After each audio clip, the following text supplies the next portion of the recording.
যেই জায়গায় ইমাম দাঁড়িয়ে নামাজ পড়ায় এই জায়গাটা দুনিয়ার কোন প্রধানমন্ত্রী দাঁড়াতে পারে, এমপি দাঁড়াতে পারে, মন্ত্রী দাঁড়াতে পারে?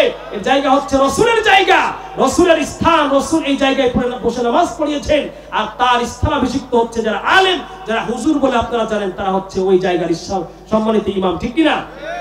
ইমামকে ভালোবাসেন তো? আজ থেকে জোরে বলে বাসবেন তো? নাকি ওই যে 1,500-2,000 টাকা দিয়ে খালি ইমামতি করে জুমার নামাজ পড়ে শেষ, আর হুজুররা সবকিছু খাইলো? কথা কি ঠিক? জোরে বলেন না ভাই। আরে ওই মুসলমানের চাইতে গাদ্দার, চিটার, বেয়াদব কে হতে পারে?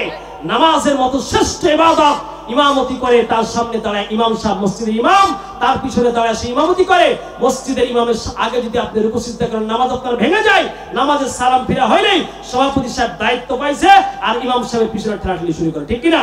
ওর চাইতে বড় বেয়াদব আর কেউ হতে পারে না, যে ইমামের সাথে মসজিদের ইমামের সাথে যে সবচেয়ে বেশি বড় বেয়াদবি করে, তার চাইতে বড় বেয়াদব হতে পারে না।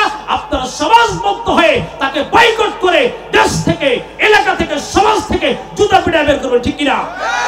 ইমাম হচ্ছে আপনার ইমাম। ওই জায়গা কারো না, ওই জায়গা পৃথিবীর কোনো মানুষের জায়গা না, ওটা হচ্ছে নবীদের জায়গা। নবী শিখিয়ে দিয়েছেন, এজন্য ইমাম হচ্ছে আপনাদের মাথার তাজ। ঠিক কিনা?